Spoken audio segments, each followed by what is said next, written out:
You're watching Let the Quran Speak. Now we answer questions we've received from you, our viewers, and if you have a question yourself, please visit our website, www.quranspeaks.com.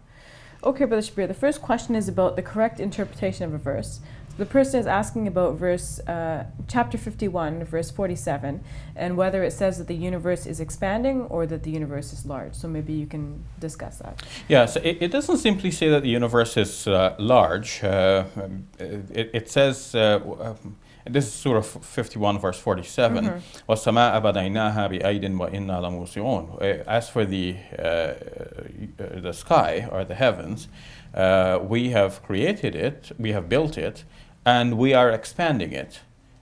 So this seems to be very clear that God here is doing the work. He is the active participle here, musi'un. We are expanding it. Okay. In fact, I may add here, if you allow me, that some of the classical commentators were puzzled by the verse, and they said, well, it just means that it is large, or that God is filling it with more provisions, because they couldn't conceive like the universe is expanding fast as it is already. So they avoided the obvious meaning, but as Maurice Bucaille has shown in his book, The Bible, Quran and Science, that is the literal meaning, and that literal meaning actually makes sense to us today, because we know today that the universe is expanding. Since the 1920s, this was discovered, and it became a firm theory and since 1964 with the discovery of cosmic microwave background radiation, because that proved once and for all that the universe is in fact expanding from a Big Bang origin that occurred some maybe 14 billion years ago. It's interesting. It shows that with scientific discoveries, you can understand aspects of the Quran better than even our predecessors. That's right. Yeah. I mean, some aspects, yes. Yes.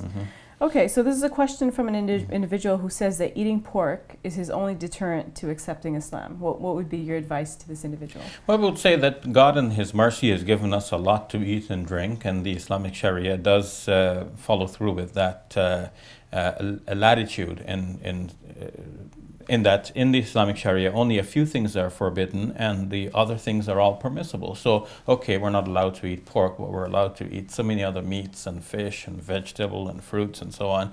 So we have many things that are permissible, and God gives us a test and says, okay, this one thing is forbidden for you. It might look attractive, but is that the one thing you will want? This is the story of Adam and Eve in the garden. You can eat from any tree, but not that one. So then human curiosity says, well, why not that one? Let me taste that one. So this is just a matter of human curiosity, human desire, and the whole idea of submitting to God is to say, look, I may have desires, but I'm submitting myself to God. I'll just do what God approves of. Now, an individual who is becoming a Muslim goes through many life changes, and many circumstances might be difficult for the individual to adapt to. So what would be your advice then? Yeah, I guess you wouldn't suggest that the individual give up pork, immediately. Would there be some sort of stage that one would go through? Well, this would be up to the individual to decide how seriously they want to take Islam. But at least in inviting the person to Islam, I wouldn't insist that this is a list of commands and here's a list of prohibitions. You do all of this and you stay away from all of this, otherwise you can't be a Muslim.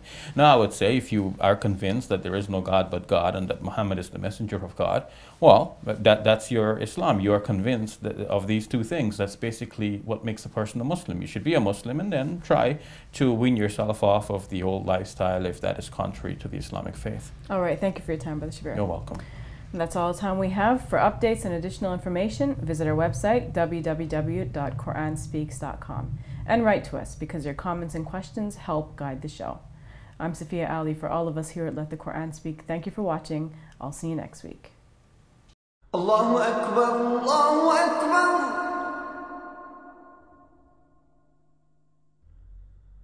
Allah